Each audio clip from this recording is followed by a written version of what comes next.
हमारे ठाकुर जी जो हैं वो बहुत जल्दी रिझ जाते हैं। अपने भक्तों का भोलापन देखकर बहुत जल्दी रिझ जाते हैं। आगे कथा सुनिए।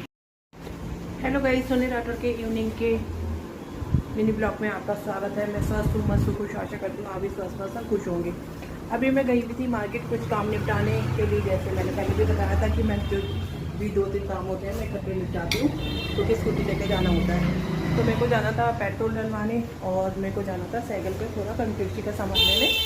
सुबह चाय पानी का सामान ख़त्म हुआ था, बिस्किट वगैरह थे, थोड़ा और टोस्ट वगैरह और जो भी दूसरा सामान खाते हैं, कुछ होता है खाने के बाद खा लेते हैं, तो सामान ख़त्म था। तो मैं गई थी साइकिल पे और अब हो रखा है मेरी पूजा का टाइम। तो पूजा के टाइम से पहले मैं सोचा भी जाके मेरे को हाथ वगैरह धोने हैं, उससे पहले मैं बना लेती हूँ अपना ब्लॉग। तो जो कि जैसे कि मैंने बता रखा है कि ठाकुर जी की कथा मैं एक न एक रोज डेली में लेके आ रही हूँ, जब तक मुझसे सुनाई जाएगी। बाकी सभी देवी देवताओं की कोई ना कोई कथा लेकर आया करूँगी। तो आज भी है ठाकुर जी की एक कथा कि ठाकुर जी कितने भोले और आसानी से रिझ जाते हैं लोगों के भोलापन देख के। और तो सुनिए, एक नामदेव नाम का बालक हुआ करता था, जिसके नाना जी जो थे जैसे लड्डू गोपाल घर में रखे हुए थे, तो उनकी रोज सेवा किया करते थे।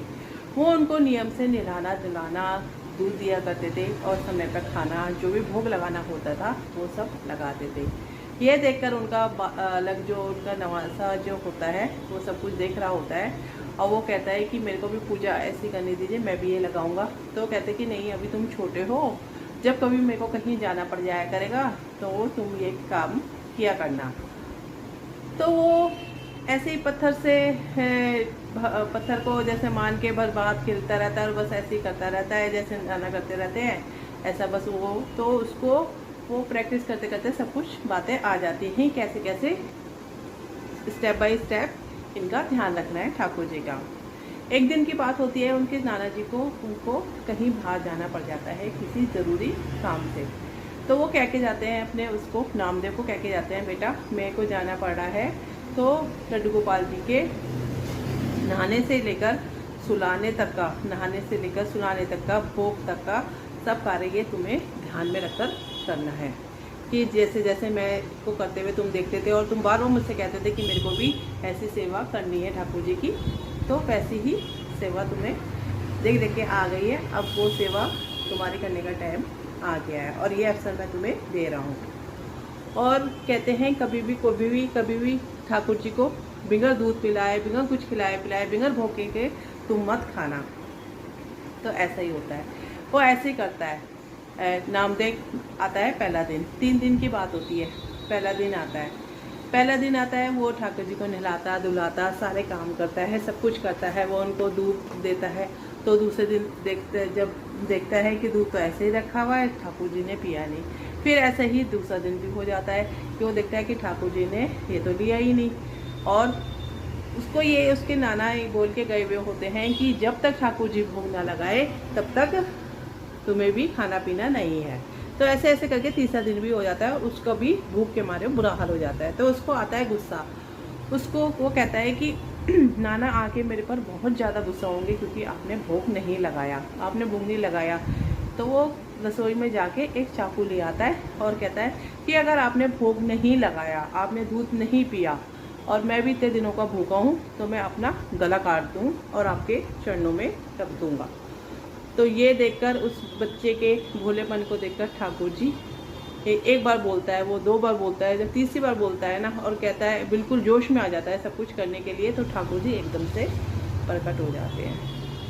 तो और सारा दूध वगैरह पी लेते हैं जितना भी रखा हुआ था 3 दिन का। तो चौथे दिन जब उसके नाना आते हैं तो वो उनको बताता है कि ऐसे ऐसे है। वो कहते हैं कि तूने वैसे वैसे किया था जैसे मैं तेरे को बता के किया था। तो वो कहता है कि हाँ, मैंने तो वैसे वैसे किया था जैसे आपने मेरे को बताया था, नहलाने से लेकर सुलाने तक का, भोग लगाने तक का। और जब तक वो नहीं खाए तब तक मैं नहीं खाऊंगा। तो उन्होंने खा भी लिया और फिर मैंने भी खा लिया। तो वो कहते हैं कि अच्छा जी पी लिया। तो कहता है कि मेरे को तो विश्वास नहीं होता कि ठाकुर जी ने दूध पी लिया होगा। तो कहता है नहीं, मैं तुम्हें दिखाता हूँ ठाकुर जी तो दूध पीते हैं। ऐसा कैसे तुमने बोल दिया कि ठाकुर जी दूध नहीं पीते? तो वो आवाज़ लगाता है ठाकुर जी कहता है कि फिर वैसे ही, क्योंकि उसकी आवाज़ को तो वो पहचान लेते हैं ठाकुर जी, उसके भोलेपन पे तो रिझे हुए थे, तो जैसे ही वहाँ लगाते हैं वैसे ही वो आके दूध पी लेते हैं। तो ऐसे दर्शन देखकर नाना जी बहुत खुश होते हैं और कहते हैं आज मेरे नवासे के चक्कर में, नवासे के कारण ही मेरे को ठाकुर जी के साक्षात दर्शन प्राप्त हुए। तो बोलो जय श्री राधे। ये है हमारे ठाकुर जी की लीला। तो जगह जगह भागवत हो रही है, तो हमारी स्थिति ऐसी है कि हम कहीं पे भी नहीं जा पाते, तो हम कहीं से भी रसपान करते हैं और वो कथाओं का रसपान करते हैं और आप तक पहुंचाते हैं। तो गुरु बिना ज्ञानी जीवन में मारनी, अभी पूजा करने वाली हूँ। ओम साईनाथाय नमः। और जैसे कि लक्ष्मी जी का दिन है, ओम महालक्ष्मी नमः, विष्णुप्राय नमः, धनपदाय नमः, जगत जननी प्रियाय नमः। तो कल मिलते हैं मॉर्निंग के लाइव में शिव पुराण में। तब तक के लिए have a nice day, tata, bye bye.